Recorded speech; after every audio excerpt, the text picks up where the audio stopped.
The night Sersa Hollowail was entered into the trial of the Lunahim, the snow in the Thornfen Valley fell in a way the elders would later swear they had seen only once before. In the winter, a goddess was rumored to have walked the ridge and left no footprints. It fell slow. It fell straight. It fell as if the sky itself were holding its breath to listen. What Sersa did not know, kneeling in the cold stone antechamber of the mortuary hall with a dead child's hands folded between her own, was that every flake hitting the slate roof above her was timing itself to a pulse already beating inside her ribs. A pulse that had been placed there before she had been old enough to remember, and that by the next moonrise, a king 3 kingdoms wide would be on his knees in front of her because of it. She did not know that the woman who had placed that pulse inside her was at that very moment adjusting the sleeve of a gown in the capital, 3 days' ride south, smiling at a mirror the way a hunter smiles at a snare. She did not know any of it. She only knew the child's hands were cold, and that she had been told to wash them before the burning, and that somewhere above her the horns of an arriving royal procession were sounding, low and long, the way horns sound when a king has come to take something away. She pressed her forehead to the child's knuckles. She could not say a prayer aloud. She had never been able to say anything aloud. Her throat, from the first breath she had drawn, had been a chamber with no bell. Her mother, so the pack whispered, had looked into the cradle, seen a baby who did not cry, and understood at once that the mother moon had refused to breathe a soul into this one. Her mother had died of grief before Sersa was weaned. Her father had remarried a woman named Iseult, and Iseult had given the pack 2 loud, bright daughters, and had folded Sersa into the corners of the household, like a tablecloth no one had the heart to throw away, but no one wanted on the table. At 24, Sersa had no rank, no pack name inked into the registry beside her surname, no assigned mate, no place at the bonfire, and one trade. She tended the dead. She washed their hair. She closed their eyes. She arranged their hands. She carried the small bodies when the grown ones could not bear to, and she carried the grown bodies when the small ones begged her to stay. It was considered the silent work, fitting for a silent girl, and she had learned in all those years that the dead were the only members of the pack who did not flinch when she came close. A shadow moved across the doorway. Iseult's shadow was always first, and her voice was always second, because Iseult's voice arrived the way a blade arrives, edge forward. "Up, girl. Wash your hands. You've been entered." Sersa lifted her head slowly. She did not understand. She tilted it in the way that had become her word for what? Iseult smiled. It was not a kind smile. It was the smile of a woman who had remembered a loophole in a law and could not wait to pull it. "The trial," she said, and let the word hang so Sersa would feel it land. "Every unmated female of marriageable age is required to stand before the Alpha King and sing the Luna hymn. Required. No exceptions made for defect." She said the last word gently, the way someone lays a flower on a coffin. "I've signed the roster for all 3 of my daughters, including you." Sersa stood so quickly the child's hand slid out of her own. She shook her head. She shook it again. She made the shape of the word no with her lips, because that much her lips could do. Iseult only widened her smile. "You'll stand. You'll open your mouth. You'll be looked at by a king. And when nothing comes out, the court will see, finally, that the goddess's verdict was never cruelty, only truth. Then, my girl, Perhaps the pack will stop pretending you belong in a house. She turned in the doorway. Wear the gray, the one that fits you poorly. It suits you. The horns outside sounded again. Sersa stood with her hands open at her sides, feeling the pulse in her chest, the one she had never named, tick once, firmly, like a key turning in a lock she had not known was on her. They dressed her in the gray. Isolde made sure the hem dragged. Isolde made sure the shoulders hung wrong. Isolde made sure the belt was cinched at a height that robbed Sersa of any grace she might accidentally have possessed. And when she was done, she stepped back and regarded Sersa the way a farmer regards a crop that has failed in an interesting way. Then she swept out to dress her own daughters in crimson and gold. The great hall of Thornfen had been scrubbed 3 times for the king's arrival, and the long windows had been unboarded for the first time in a season, and the firelight across the old stone made the carvings of the ancestor wolves seem to prowl along the upper walls as if they too had come to watch. Sersa walked the corridor at the back of the line of unmated women, because the pack had not known where to place her in a procession built around rank, and had decided, by default, that last was where she went. Her best and only friend, a baker's apprentice named Nyla with flour perpetually in the seam of her sleeve and a mouth that would not stop even under oath, fell in beside her and linked arms like a guard locking a gate. "I'm going to kill her," Nyla said under her breath, not looking at Isolde's retreating back.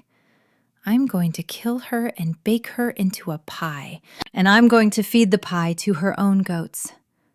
Do you think goats eat pie? I think goats would eat pie." Sersa squeezed her arm. It was the only way she could say thank you for being here and please don't kill anyone today. Nyla understood, as she always did. She had been translating Sersa's silences since they were 7. "Listen to me," Nyla whispered, slowing them both near the high carved doors. "You walk in. You stand. You open your mouth the way you always do when Isolde tells you to do something impossible. You wait the 3 beats they require. You close your mouth. You walk out. He is a king, and he is bored, and he has already rejected every woman in 3 valleys. He will not even look at you. And then you come home, and we eat bread with butter, and we never speak of this, and I will personally burn that gray dress." Sersa nodded. She believed her. She wanted to believe her. She did not know that in the antechamber beyond the doors, standing just behind the throne in a deep emerald cloak with silver thread at the collar, was a woman named Chanel Vormain, the king's own first counselor, who had served at his father's side and at his side since he had taken the crown, and who had, 24 winters ago, knelt over a cradle in the Thornfen Valley with a vial of silver dust and a tuning fork, and laid a song into the chest of a newborn girl because she had known, even then, what rite this king would have to perform one day, and what it would cost him if the voice he was seeking could not be handed to him by someone who wanted something from him in return. The doors opened. The hall was full. The king sat on a chair that had been brought from the capital in pieces and reassembled, its high back carved with a wolf whose eyes had been set with obsidian and whose mouth was closed. Sersa saw him before she meant to, because the room pulled her eye to him the way water pulls toward a drain. Kalin Draventhorn was not what she had expected. The stories said Alpha King, and she had imagined something that loomed. He did loom, but not with size, with stillness. He sat without moving. His hands rested on the arms of the chair. His dark hair was tied back at the nape. A long, pale scar crossed his jaw from ear to chin and caught the firelight when he turned his head, which he did now, slowly, to watch the line of women file in. His eyes were the color of a sky just before it becomes a storm. They passed over each face without stopping. They passed over Isolt's daughters. They passed over Nyla. They reached Sersa, and they did not pass. They stopped. His jaw tightened. She felt the tightening in her own chest, as if a string between them had been pulled taut by someone testing it. She looked away. She made herself look away. Behind the throne, in the emerald cloak, Chanel Voramain's lips parted the smallest fraction, and she reached up delicately and touched the silver pin at her throat. And the pulse in Sersa's chest answered the pin like a hound answering a whistle. The trial began in order of rank. Isolt's daughters sang first, one after the other, their voices carefully trained and carefully pretty, and Kalin listened to each with the patience of a man listening to a clock tick. The hymn was not long. It was 7 lines of old tongue, a call and an answer and a closing vow, and it was the same in every woman's mouth because the words were sacred and fixed. What was not fixed was the resonance beneath the words, the thing the king's wolf was listening for, and one by one he shook his head, small and courteous and absolutely final. The older daughter took it well. The younger did not. She bit her lip until it bled and was led from the hall by her mother. And Isolt did not look at Sersa when she passed, because Isolt was saving the look for afterward, when it would hurt more. Nyla sang. Nyla sang beautifully, in fact, better than anyone had expected. And for a moment the hall went still, and Sersa's heart rose, because if it were Nyla, then Nyla would be queen, and Sersa could disappear back into the mortuary and the thing would be done. Kalin listened. Kalin closed his eyes. Kalin opened them and shook his head, and his face, for the first time, was something close to regretful, as if he were sorry to have made Nyla stand up for nothing. Nyla curtsied the way she curtsied at the bakery when a customer tipped, which was to say, sarcastically, and stepped down. Then the herald called the name that had been added last to the roster. Sersa Hollowail, of no rank, of Thornfen. A ripple went through the hall. The pack knew. The pack had always known. Heads turned. Someone, a cousin 3 rows back, laughed before they could stop themselves, and the laugh cut off in the middle because Kalin's head turned, and Kalin's eyes found the laugher, and the laugh died in the laugher's throat. Kalin's eyes came back to the center. They found Sersa. They did not move. "Come forward," he said, and his voice was low and rough and very quiet, and it carried as if the room had been built only to hold it. Sersa's feet moved. She did not remember asking them to. She walked the length of the hall in the badly hung gray dress with the dragging hem, and she felt every eye in the room, and she felt the pulse in her chest, which had begun to do something new, which was to hum, actively, with a frequency she could feel in her teeth. She stopped at the mark. She looked up. Up close, Kalin's eyes were not storm gray. They were the color of a lake under ice.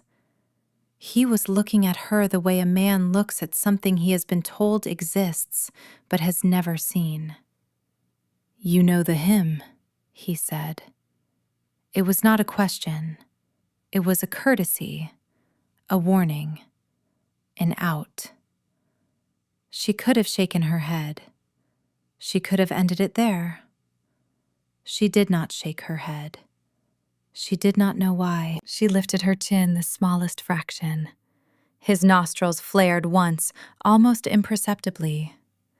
Behind him, Chanel Voramain shifted, and the silver pin at her throat caught the firelight, and the pulse in Sersa's chest bloomed outward, soft and wide, like a candle catching.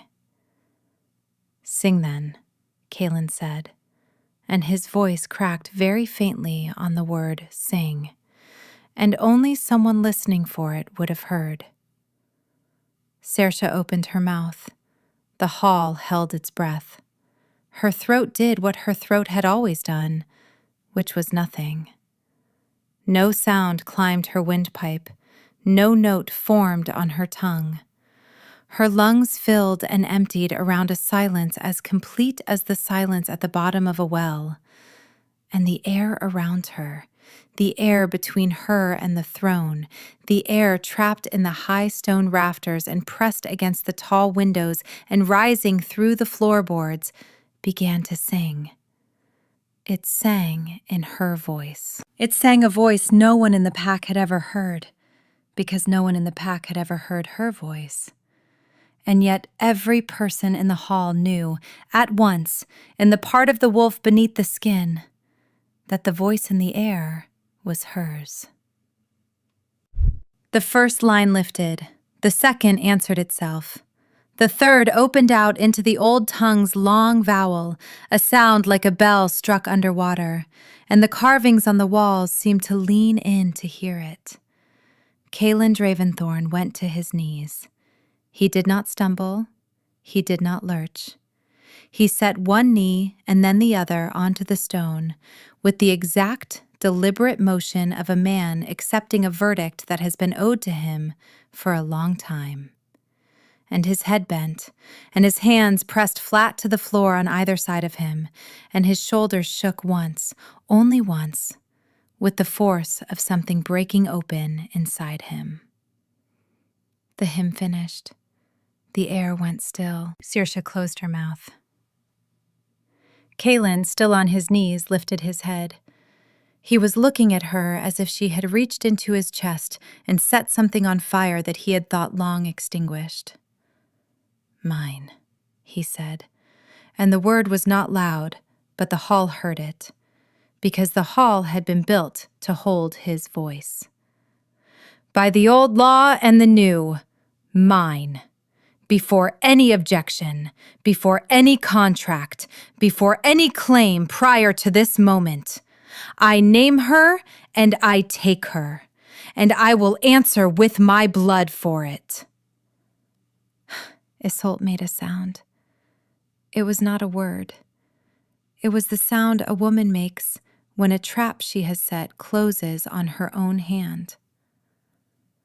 Behind the throne, Chanel Voramain smiled, small and private, and lowered her hand from the silver pin, and the pulse in Sersa's chest, having done its work, settled into a deep, steady throb that was no longer quite her own. They took her from the hall in a cloak that smelled of him. Kalin had stripped his own outer mantle from his shoulders when he rose from the floor, and had fastened it around hers himself, his hands careful at her throat, careful as if her throat were the hymn and he was afraid of breaking it. She did not flinch. She should have flinched. She flinched at everything, at Isolde's hand on her shoulder, at the baker's dog when it barked, at the wind when it came through the slats of the mortuary window. She did not flinch at him. Her body, which had been raised to make itself small in the presence of powerful things, had reviewed him and had decided, without her permission, that he was not a thing to shrink from. He walked her to the chambers that had been set aside for him in the Thornfen Keep, and he did not touch her again except to open doors, and when they were alone in the antechamber, he turned to her, and he dropped, not to his knees this time, but to one knee, which for a king was still a thing that would have made a bard weep. And he looked up at her the way a man looks up at a window he has been walking past for years, without knowing it was the window of his own house. "Forgive me," he said.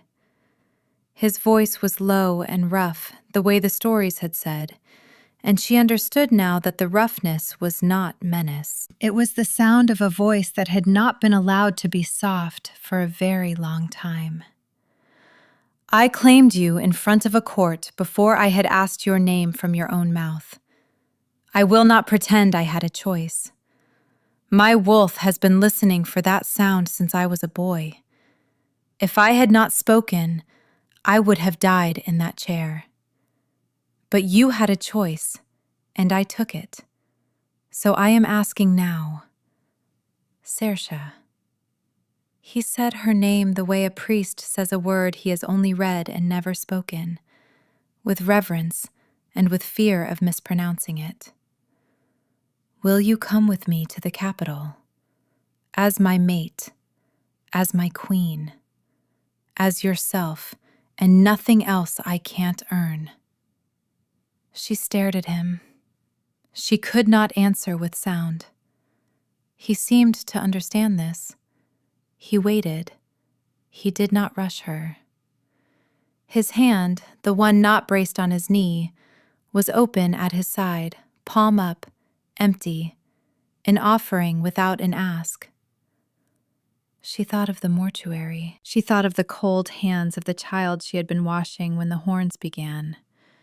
She thought of Isolt's smile in the doorway.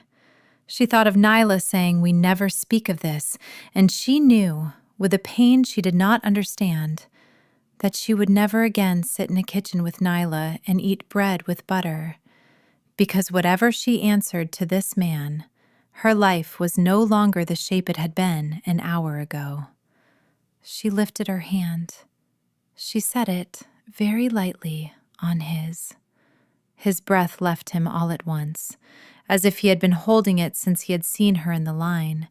He closed his eyes. He turned her hand over and pressed his forehead to her knuckles, the way she had pressed her forehead to the child's knuckles only hours earlier.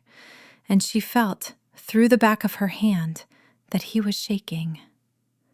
"Thank you," he said into her skin. "Thank you. Thank you." She did not know yet that somewhere past the door, Chanel Vormain was writing a letter in a hand so neat it looked printed, sealing it with silver wax and sending it south by a rider who rode only at night. She did not know that the letter said only one line: "It is done."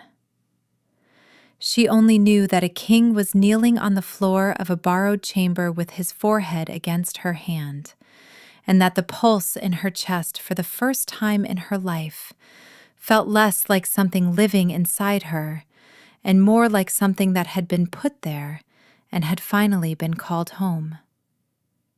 They rode south in the morning. Nyla came with her, because Nyla had marched up to the king's captain and had told him, in a voice that brooked no argument, that the queen would have a lady, and the lady would be her. And if anyone else tried to apply for the post, she would personally put flour in their boots. The king's captain, a man named Raphael with a broken nose and an amused mouth, had looked her up and down and had said, "Done, Baker." On the road, Kalin rode beside Sersa. He did not crowd her. He did not speak unnecessarily. When she grew cold, his cloak found her shoulders again without ceremony. When the procession stopped at a stream, he dismounted first and offered his hand to help her down, and she took it. And he did not let go until her feet were sure on the ground, and even then his thumb brushed, once, across her knuckles, as if to confirm she was still there. At one such stop, a small creature came out of the reeds. It was a pup. Not a wolf pup, something smaller and ordinary and half-starved, a farm dog's cast-off with matted fur and a splinter in its paw. It walked, on 3 legs and a stump of courage, directly to Kalin, past the captains and the guards and the horses, and it sat down on his boot and looked up at him and waited. The entire company went still. Kalin Draventhorn, Alpha king of 3 kingdoms and rejecter of every trial voice in the realm, sighed the sigh of a man who has just been assigned a new and inescapable duty. He knelt. He eased the splinter from the small paw with hands that had killed men. He set the pup inside his saddlebag with a strip of dried meat and a fold of his own cloak for a bed, and he mounted without a word, and the pup put its chin on the rim of the bag and went to sleep. Sersa looked at him. He looked at her. He shrugged very faintly, as if to say, "I do not make the rules." The corner of her mouth moved. It was the first time she had smiled in the presence of a man who was not dead. He saw it. He closed his eyes the way a person closes their eyes in front of a sunrise. The capital, Caer Draventhorn, sat on a bluff above a river that ran silver at dawn and black at dusk, and its towers were old in the way that only certain towers are old, which is to say, they were older than the kingdom that had been built around them. They rode in under a gate carved with wolves, whose mouths were closed, like the throne, and Sersa understood without being told that the closed mouth was an old family sign, and that it meant, in their tongue, the word that cannot be said aloud, which was also, she realized, a kind of name for her.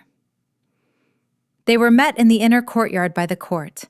It had assembled quickly. Word had run ahead of them by bird and by rider, and the nobles of the capital had put on their best and their most curious, and they stood in tight clusters under the cold sun and watched the king help a mute girl from a small valley down from her horse as if she were made of something rarer than glass. Among them, at the front, closest to the king's own steps, stood the woman in the emerald cloak. Sersa saw her and did not know why her chest seized. She had never seen the face before, she was sure of it, and yet the sight of Chanel Voramain produced in her the same sensation she had once experienced as a child, when she had put her hand on a stove and pulled it back before her mind had processed the heat. The body knew first. The body always knew first. "My king." Chanel's voice was low and warm and beautifully trained, the voice of a woman who had spent a lifetime being listened to. "And my queen." Her curtsy was immaculate. Her eyes, when they lifted to Sersa, were kind. They were also, for one flicker, the eyes of a craftsman examining a finished piece for flaws. Only a flicker, then they were kind again. "Welcome home." Kalin nodded. "Counselor Voramain, you will forgive the haste of the arrangements.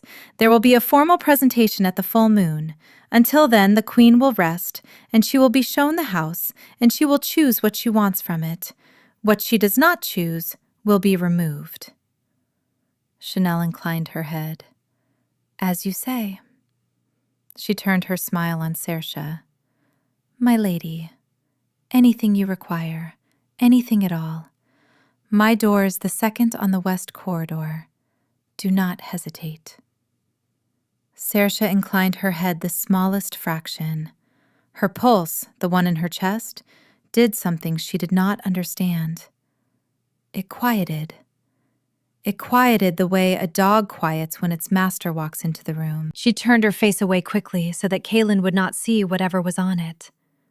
But Kalin saw everything, always. And she felt his hand at the small of her back, steady, and she heard him murmur, low, only for her, "Breathe." She breathed. That night, she slept in a room that had belonged to his mother. He had told her this quietly while a maid turned down the bed, and he had told her also that she could have any other room in the keep if this one did not suit. And she had shaken her head, because the room suited her in a way she could not explain. Because the room had a window that faced east, and a small hearth with a stone carved into the lintel, and the carving was of a wolf with its mouth closed. and Sersa had felt, looking at it, that she had been expected. She did not sleep well. She dreamed of a cradle, and a hand with silver on its fingertips, and a sound being poured into her chest like water into a jar. She woke with the dream still ringing, and she sat up in the unfamiliar dark, and she realized she could hear very faintly the pulse that was not hers. It was humming. It was humming toward the west corridor, toward the second door. In the morning, Kalin brought her breakfast himself. This was, she would learn, unprecedented, and the entire kitchen staff had reassigned their entire day around it. He set the tray on the low table by the window, and he sat across from her and he watched her eat, as if the sight of her eating were a thing he had missed without knowing. The pup from the road, now named by Nyla without anyone's permission as Gus, sat on Kalin's boot and waited for crumbs. Nyla, who had been given the adjoining chamber and had already rearranged it twice, stuck her head in and said, "The Queen would like to see the library, and the gardens, and anyone who has ever made her feel small, in that order." Kalin's mouth moved. It was close to a smile. "In that order." He walked her through the keep. He showed her the library, which was tall and narrow and smelled of cedar. He showed her the gardens, which were winter bare and beautiful in their bones. He showed her the small chapel where his mother had prayed, and he did not tell her what had happened to his mother, and she did not ask. At the threshold of the council chamber, he stopped. "You do not have to go in," he said, "but you should see it once, so the room knows you." She went in. Chanel was there, at the table, bent over a map. She rose at once. She made the same immaculate curtsy. She said, "My queen." And her voice was warm, and Sersa's pulse went quiet again. That was when Sersa knew. Not the whole of it. She did not know the whole of it yet, but she knew that the pulse in her chest was not hers, and that Chanel Voramain could make it behave, and that whatever had been done to her in a cradle 24 winters ago had been done by the woman now smiling at her over a map of the kingdom she was about to become queen of. She could not say it. That was the cruelty and the protection of it. She could not tell Kalin. She could not write it either, not yet, because she did not know what to write. My pulse answers her. My pulse is not mine.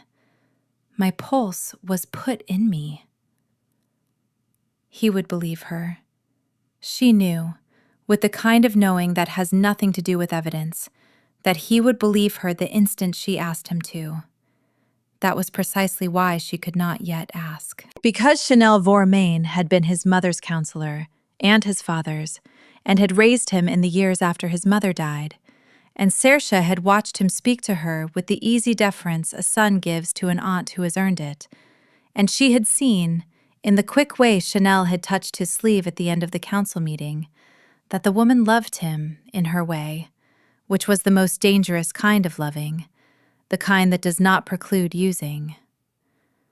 Sersa needed to be sure. So she watched. She watched for 3 days, while the court prepared for the full moon presentation, while seamstresses fitted her in silver and pale gray, while Nyla flirted outrageously with Captain Raphael in the kitchens and reported back on gossip, while Gus, the 3-legged pup, followed Kalin through the halls like a small furred shadow and was fed unsuitable things by every guard they passed.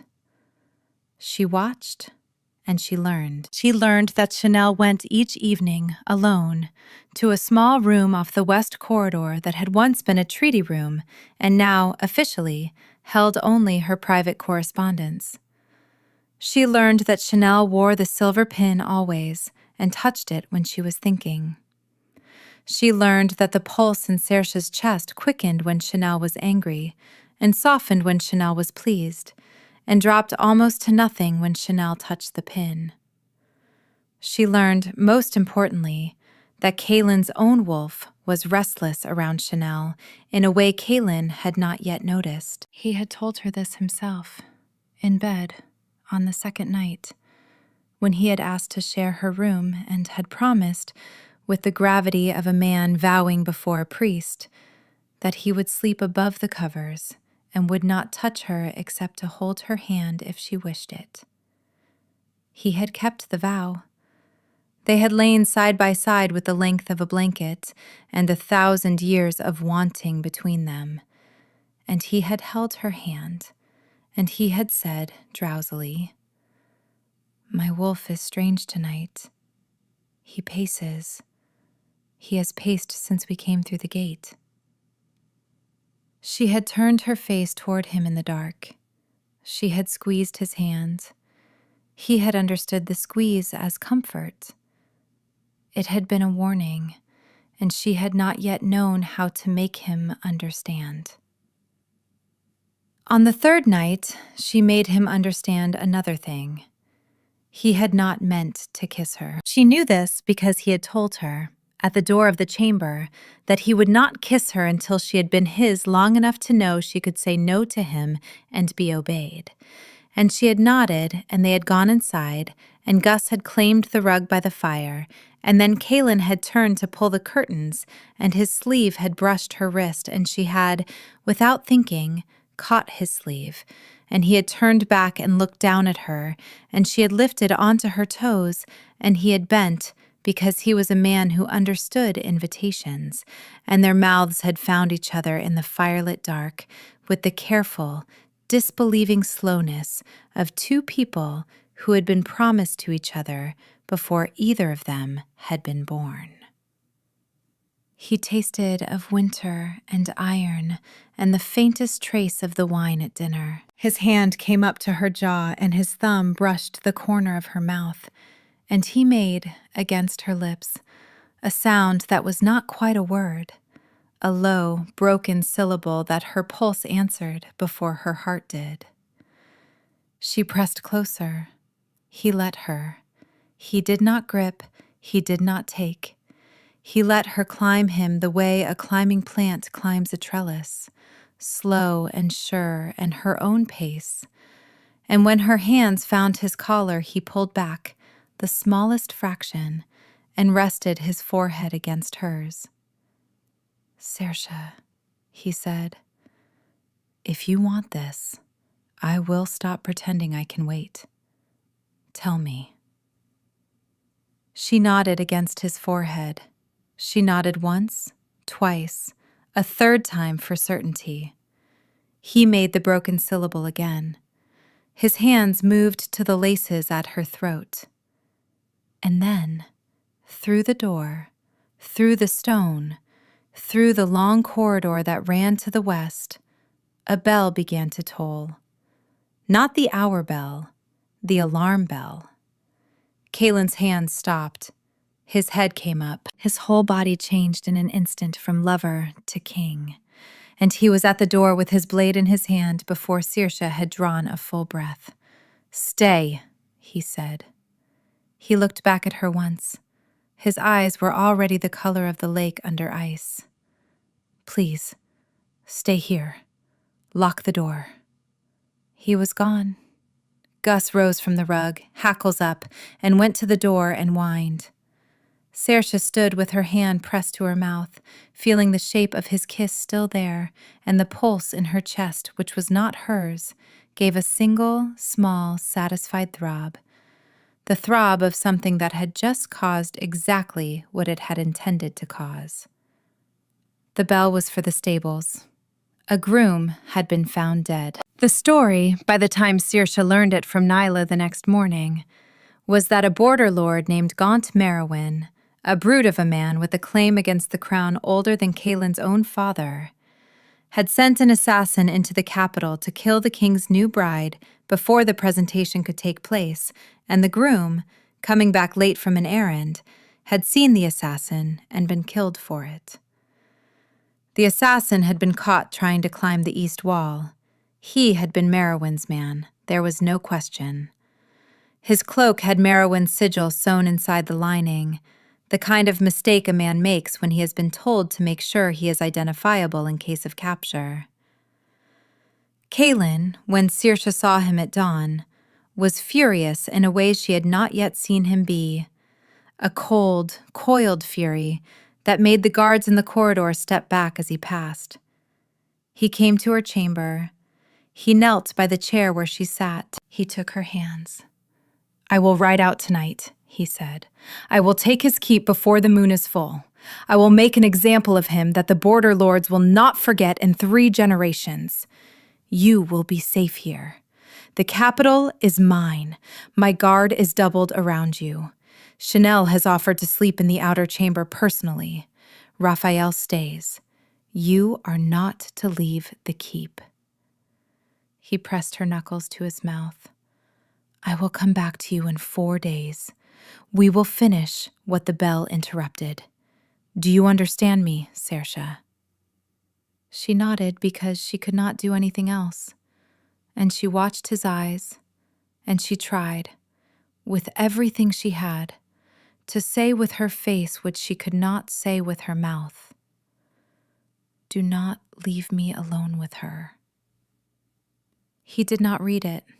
He was not looking for it. He was a king, with a man to hunt and a bride to protect, and he had just been handed the simplest possible story. An obvious brute with an obvious grudge and an obvious sigil, and his rage had a direction now, and he needed that direction. Because a king who does not know where to aim his rage is a king who turns it inward and tears himself apart. He left at dusk. She watched from the window.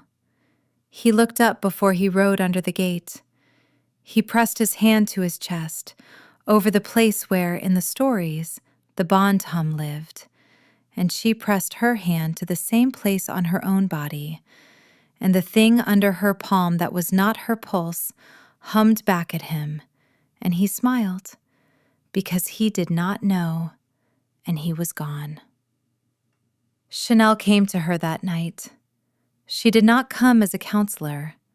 She came as a friend. She brought a small pot of tea and 2 cups and a plate of honey cakes, and she sent the guard outside the door on an errand for fresh water. And she sat down opposite Sersa at the low table by the fire, and she poured the tea, and she said very gently, "You know, don't you? I wondered when you would. You are cleverer than I let myself hope." Sersa did not move. Gus, who had been asleep on the rug, lifted his head and looked at Chanel and began, very low, to growl. Chanel did not look at him. She looked only at Sersa. "Please do not be frightened. I have no intention of harming you. I have spent 24 years keeping you alive, my dear.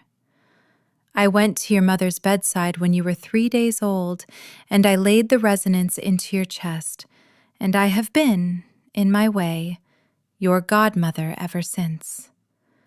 I know that is not how it feels to you. I know you were raised unkindly. I tried, where I could, to make sure Isolde did not kill you outright, which is more than you perhaps realize. Drink the tea. It is only tea. I have no need to poison you. You are far more useful awake." Sersa did not drink. Chanel sighed. "Very well. Let me tell you what you are then, so that you may choose, with full knowledge, what you become next. Kalin's bloodline carries a bonding resonance that can only be answered by a specific frequency. For 3 generations, the frequency has not occurred naturally in any living woman. His father married without it and died mad. His grandfather the same. The line will fail inside a generation if Kalin does not bond truly. I could not produce the frequency in a woman, but I could bind it like a song to a jar, to a vessel. You were the vessel I found. A mute infant, No voice of her own to contaminate the resonance. A throat that would never be able to produce a competing tone.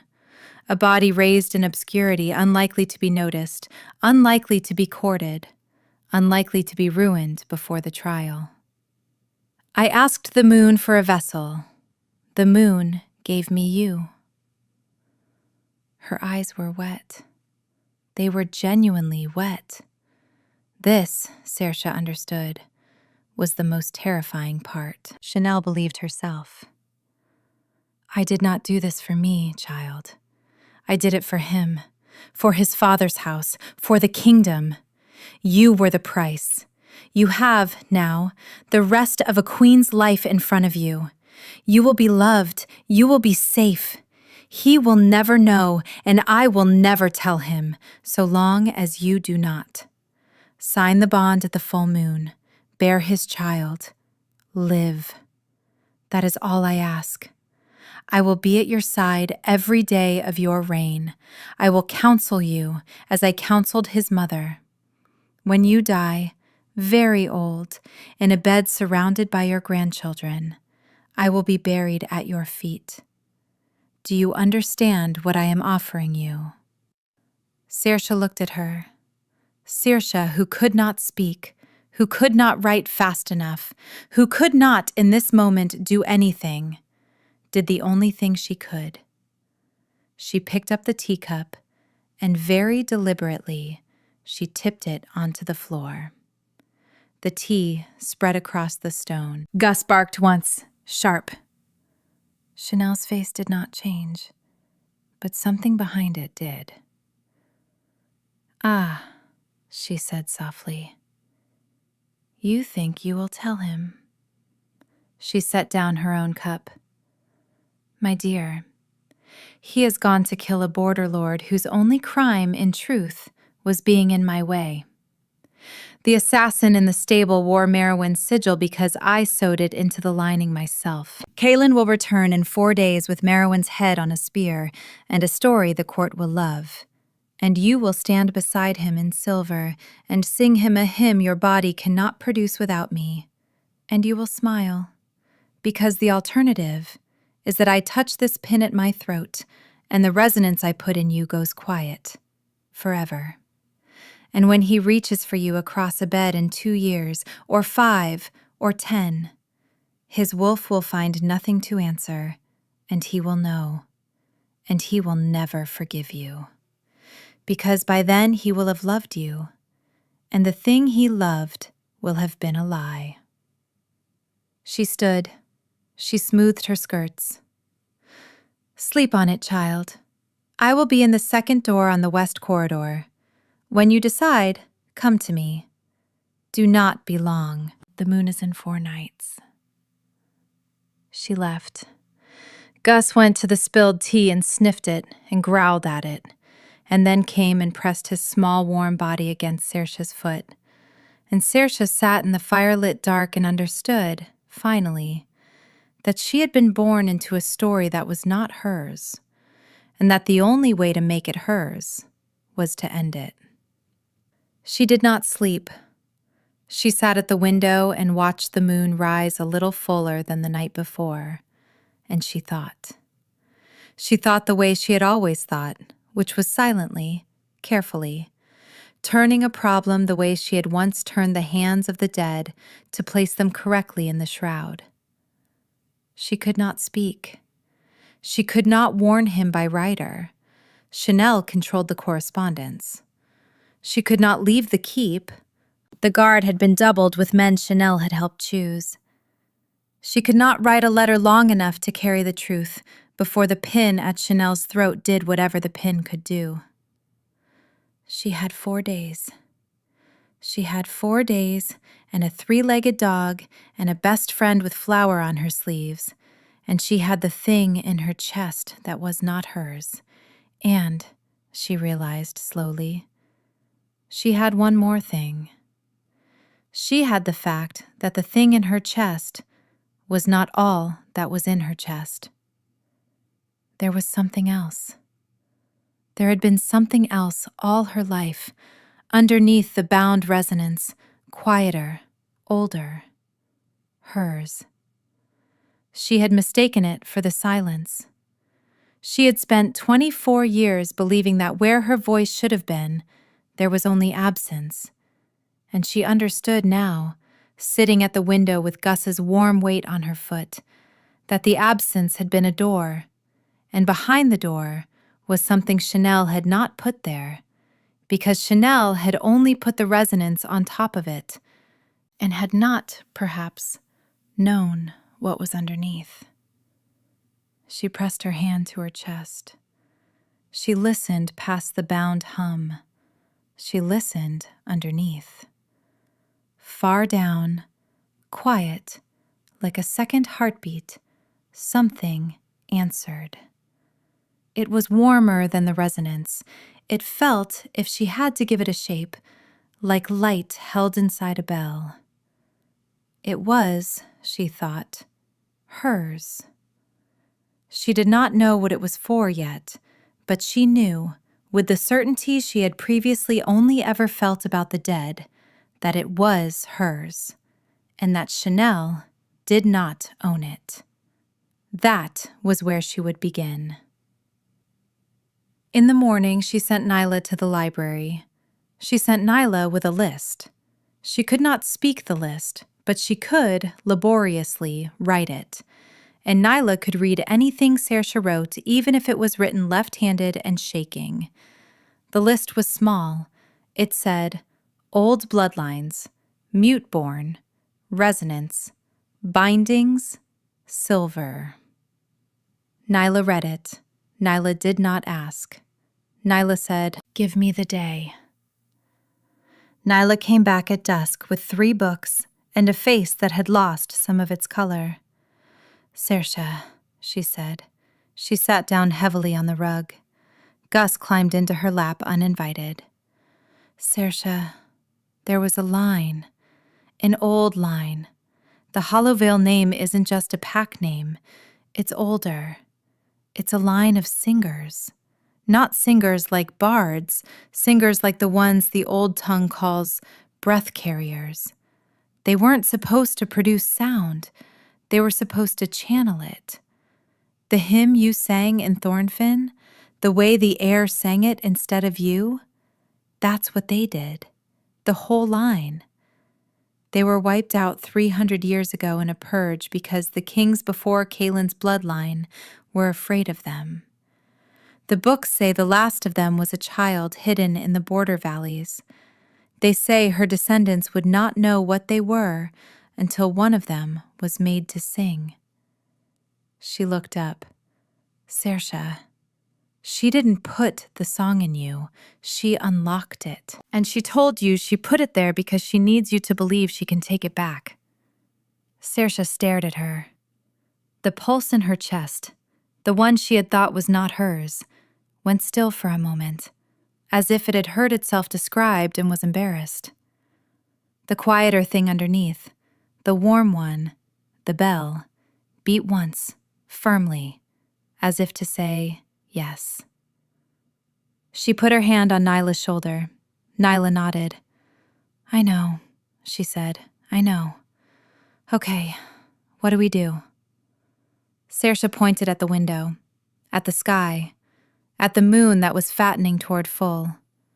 She held up 4 fingers, then 3, then 2, then 1. Nyla understood. 4 nights. The presentation. You want to do it there?" Sersa nodded. "In front of the whole court." Sersa nodded. "With her standing right there." Sersa nodded. Nyla exhaled. Okay, all right. That's dramatic. I like it. I'd like it more if we had a plan that didn't involve you standing in front of a woman who can, apparently, switch off your heartbeat at will. But I accept that we are working with what we have. She chewed her lip. You'll need a way to make him listen past the resonance, past the one she bound. He has to hear the other one, the real one, before she realizes what you're doing.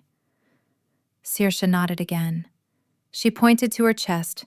She pointed to Kalin's cloak still hanging on the peg by the door. She pointed to her throat and shook her head. Then she cupped her hand, open, and brought it up, slow, as if lifting water. The air. She would use the air, the way she had in Thornfen. Not the bound song this time, the one beneath. She would let the one beneath sing, and Chanel would not be able to silence it because Chanel had not put it there and did not know the shape of it. Nyla's eyes filled. "Okay," she whispered. "Okay. I believe you.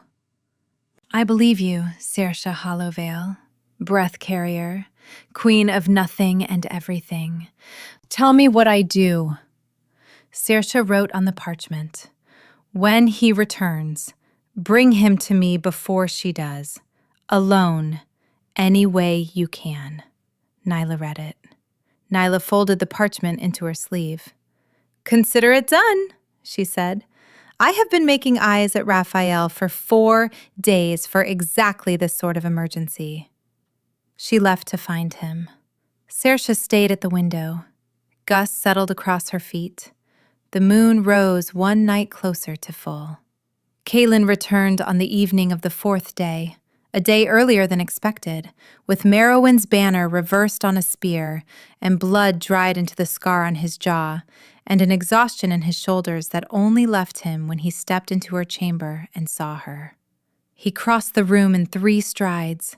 He did not speak. He took her face in his hands, and he looked at her as if confirming she was whole.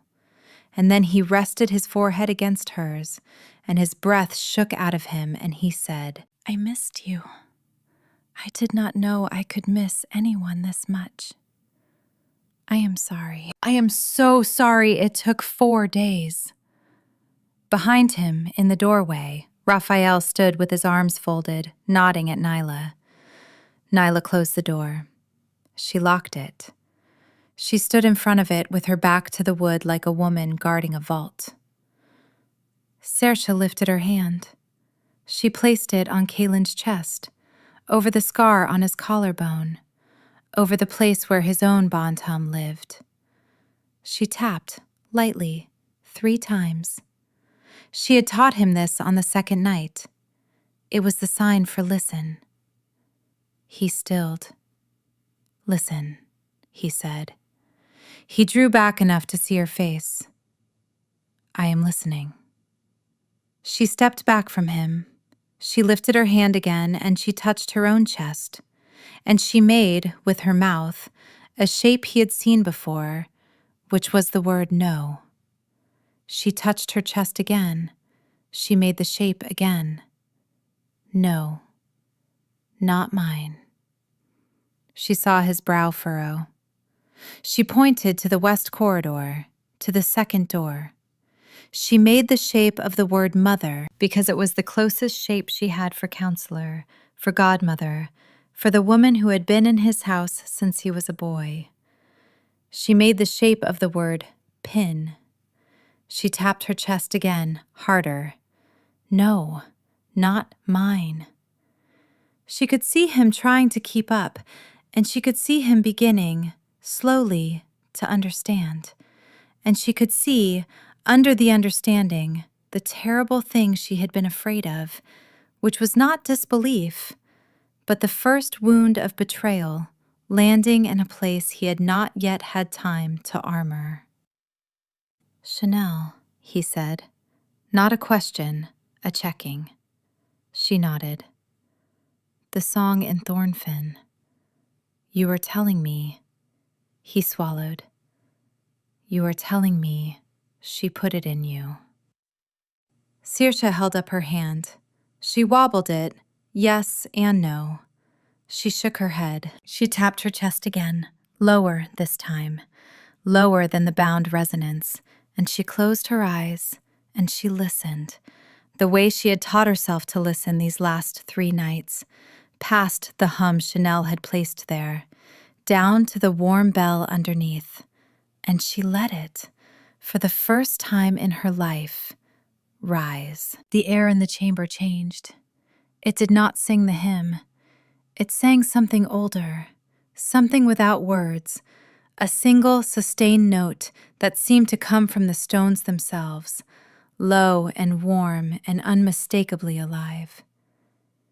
Kalin went very still. His eyes changed. The ice lake color darkened. His nostrils flared.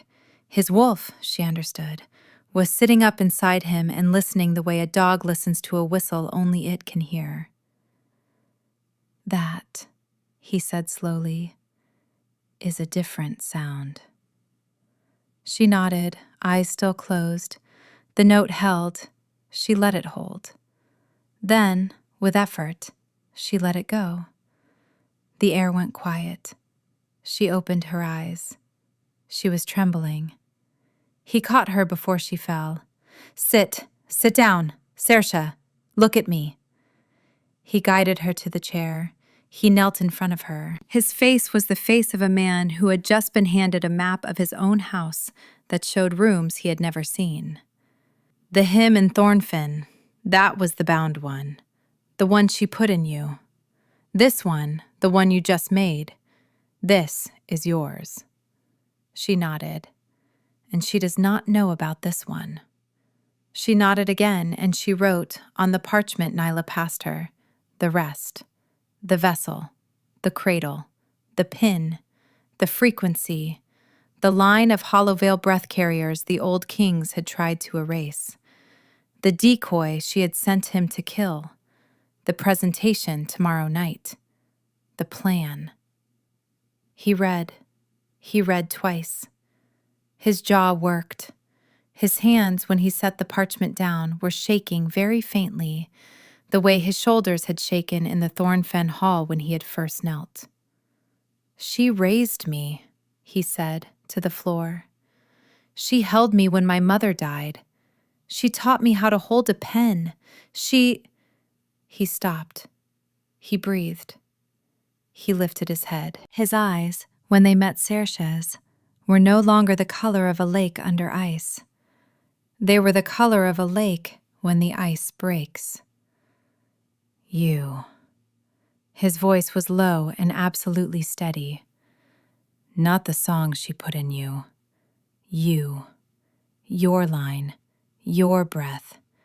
That is what I heard in Thornfen. Underneath. That is what my wolf went to his knees for. Do you understand me, Sersa? She did not give you to me. You were already mine. She only tried to collect a fee. She lifted her hand. She touched his face. She traced the scar on his jaw. He closed his eyes and leaned into her palm. Tomorrow night, he said, we do it her way, up to the last moment. You walk in on my arm. You stand in the circle. She will want to be close, to hold the pin. Let her be close. When I give you the sign, you do what you just did, the real one, not the bound one. Let the room hear you. I will handle her. He opened his eyes. I will not kill her in front of you unless I have to. I will try for exile. You have my word. Sersa nodded. She did not want him to kill her. She did not want, she realized, to kill anyone at all. She wanted to be, for the first time in her life, a person a king had not had to kneel for, who could stand in a room and not be a price paid. She could, she thought, become that person tomorrow. If the underneath song held, if her body held, if the warm bell under her ribs was enough. The presentation hall had been dressed in silver. Every candle was a white candle. Every banner was the Draventhorn wolf with its mouth closed. The court filled the hall in a pressure of silk and scent, and Sersa walked in on Kalin's arm in a gown the color of moonlight on snow. And Nyla, as lady-in-waiting, walked 2 paces behind, with Gus at her heel, in a small, ridiculous collar of silver thread, because Gus had refused to be left in any chamber, anywhere, for any amount of time. Chanel Varamain stood at the foot of the dais in emerald and silver, and her pin was at her throat, and her hand was light against it already, a counselor's habitual gesture, a woman thinking. She smiled at Sersa. Sersa smiled back. The smile cost her everything she had. Kalin's hand covered hers on his arm.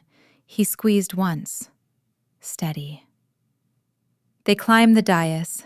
The high priest of the capital stood between them, old and half-blind, with the bonding bowl in his hands, and he began the ancient words, and the court began to settle into the ceremony. And Sersa kept her eyes on the priest and not on Chanel, because she did not trust her face. The priest spoke. Kalin answered. The priest turned to Sersa. He asked the question he had asked 1,000 brides. She could not answer him with her mouth. She answered him by opening her palm above the bowl and letting the warm bell under her ribs very faintly hum. The water in the bowl rippled. The priest blinked. He had, she understood, felt that. He nodded slowly and accepted it as a yes. Chanel's hand at her throat stilled. Her eyes moved the smallest degree to Sersa's chest, and Sersa felt the bound resonance, the one she had been ignoring, give a hard, insistent pull like a leash yanked. Kalin beside her tightened his grip on her hand. Now, he breathed, so quietly only she would hear. She let go. She closed her eyes. She reached, past the bound hum, down to the warm bell. She let it rise. The air in the hall changed. It was not the hymn this time. It was the older note, the one without words, and it came up through the floor and out through the rafters and around the candles, and every candle in the hall bent its flame once, in unison, toward her. The court went absolutely still. Kalin stepped back half a pace. He did it so that the court would see him stepping back, so that they would see that the king was not supporting the sound, so that they would see that the sound was hers. The note lifted higher. The warm bell rang open.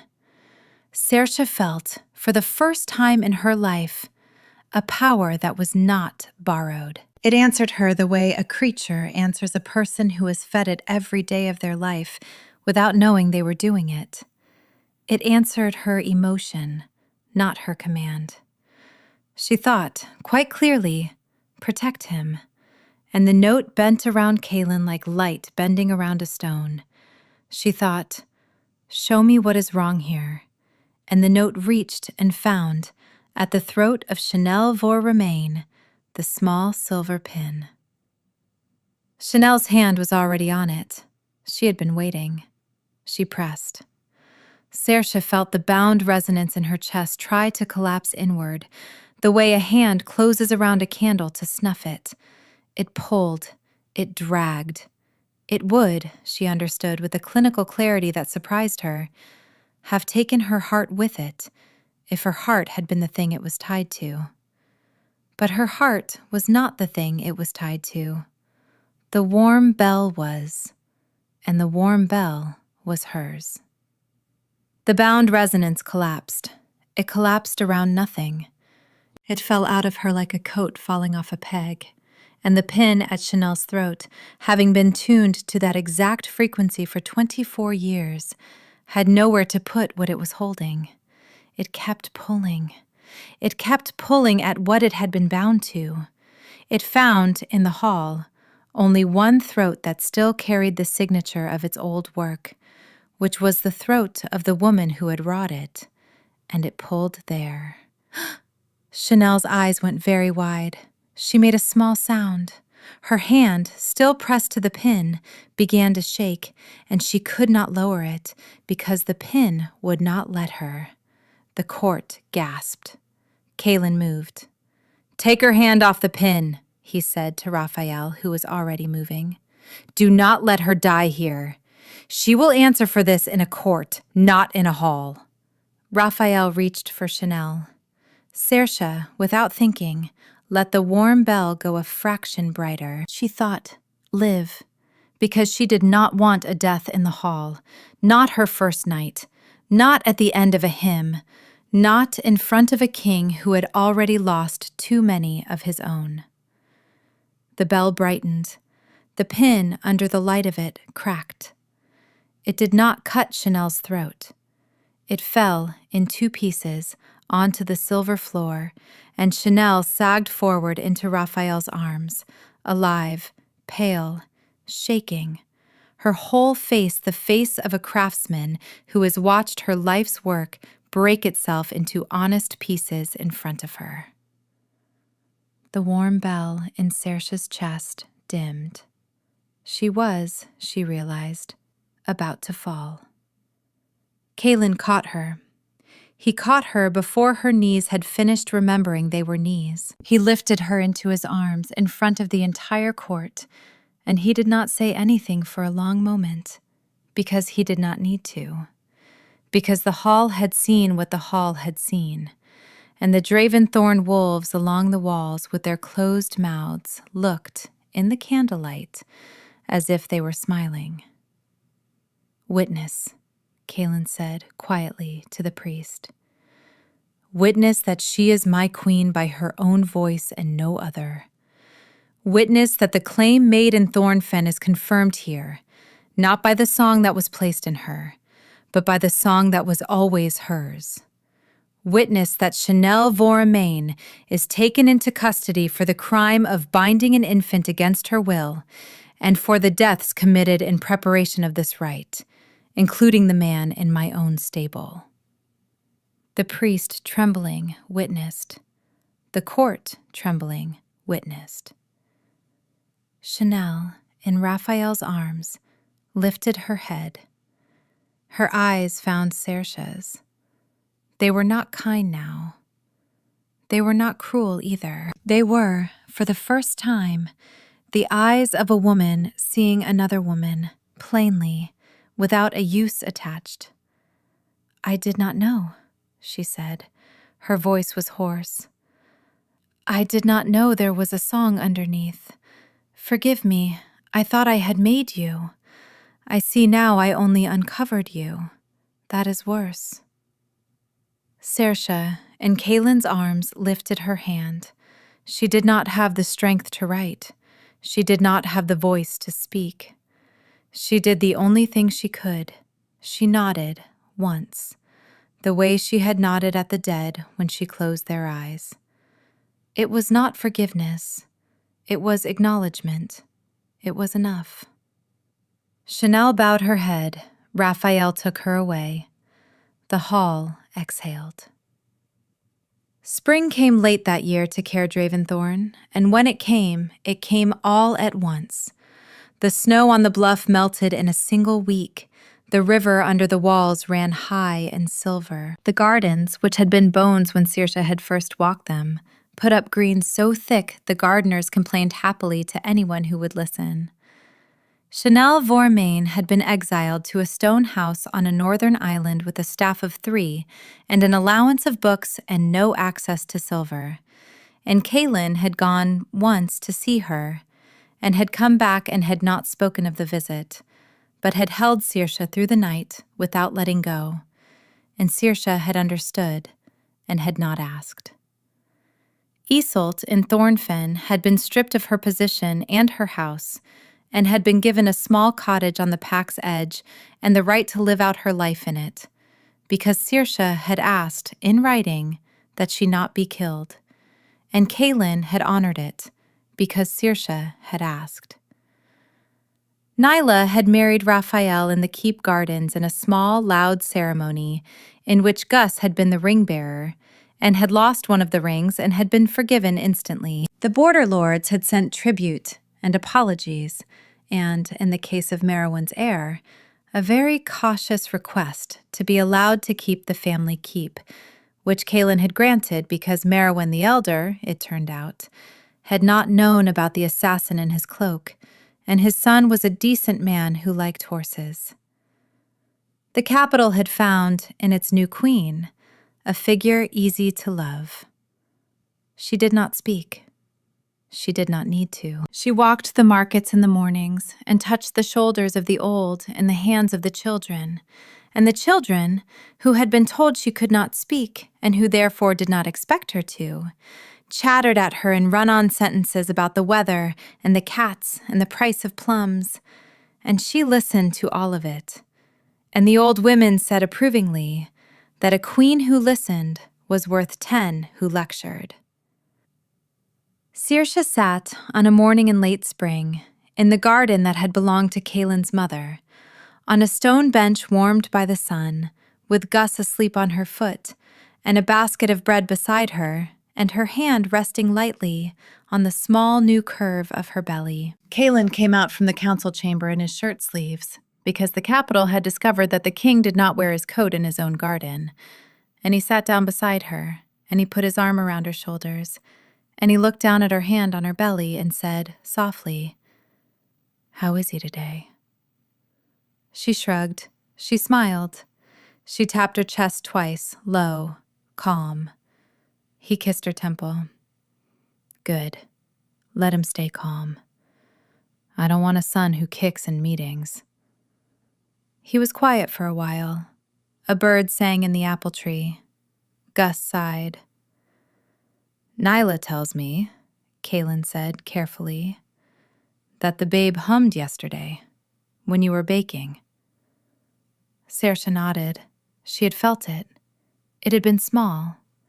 It had been the warm bell, small and new, a little one inside her. Hers and his, hers and hers. Hers alone first and then his second, the right order this time. She was not afraid of it. She had been afraid in the early months that whatever was in her would be passed down as something that could be bound again. She did not fear it anymore. She had decided, with the kind of decision a breath carrier makes and does not need to write down, that the line of Hollowail would be known from this child forward, not hidden, and that any child of hers who hummed would hum out loud, and the kingdom would learn to listen. Kalin pressed his forehead to her temple. Sersa, he said, the way he had said it the first time in the chamber in Thornfen, with reverence and with fear of mispronouncing it. I am going to ask you something I did not ask properly the first time, because a king claiming a queen in front of his court is not asking. I want to ask it now. He shifted. He took her hand from her belly. He turned it palm up in his, the way he had done in the antechamber that first night. His palm, under hers, was open, in offering, no ask. Will you stay with me? Not because the hymn said so, not because your line did, because you want to, as long as you want to. And when you do not, I will let you go, and I will grieve, and I will not stop you. Sersa, will you stay? She looked at him for a long time. The warm bell under her ribs hummed, very softly, yes. She did not need to use it. She lifted her hand. She placed it, palm flat, against his chest, over the place where his own bond hum lived, the place she had taught him she meant when she said listen. She tapped, lightly, 3 times. Then she did not take her hand away. He closed his eyes. He bent his head. Gus, at their feet, opened one eye, saw no threat, and went back to sleep. And that, if you have been listening, is the story of how the only mute-born wolf in the Thornfen pack became the queen of Caer Dreventhorn, and of how the song that was meant to bind her became the song that freed her, and of how a king who had gone to his knees in a hall for a voice he did not yet understand learned, eventually, to stand beside the woman the voice belonged to. I would like, if you will, to know what you thought of it. Rate it for me if you would, 1 to 10 in the comments below, and tell me which moment landed hardest for you, because I read every one. And if you would like more stories like this, of fated mates and cursed kings and quiet girls who turn out to be the loudest thing in the room, then do me the kindness of subscribing to the channel, because there is another one coming, and I would very much like you to be there when it begins.